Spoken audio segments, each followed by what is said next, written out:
Hi, Craig here from Truefox Boston. Most folks have a fairly strong opinion about accepting help from a doctor to improve or preserve their appearance in the third age. One group refers to plastic surgery and fillers as a form of tyranny, and they have a point.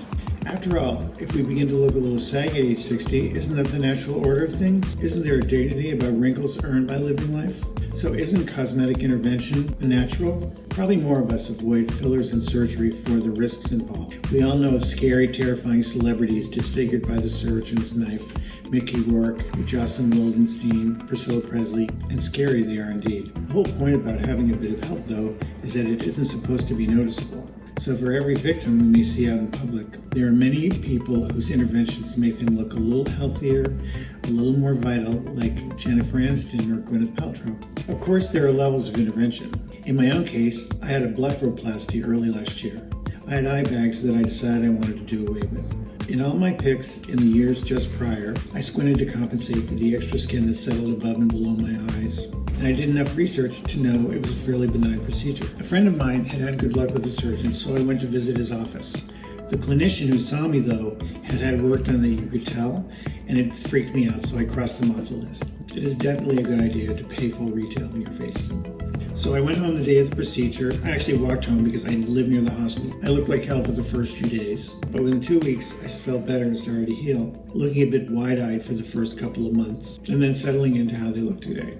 The other thing I've done for a number of years is use fillers. Not Botox, because it flattens the lines on your face. Girlfriends of mine love Botox, but I've never used it.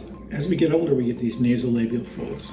And as this is happening, we lose the collagen, particularly in the lower part of our face. So we get these little lines, and we get a little gaunt under here, which is a great look for Clint Eastwood, but not for me. Basically, what the filler has done is it's allowed me to get a little fuller in here, take these lines out.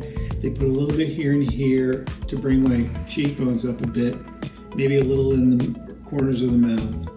But, it's not terrifying looking. It looks fine. And I've been doing it for a long time. So when I come home from my trip to get my Restylane, my friends are like, well, you look rested. Oh, you look rested.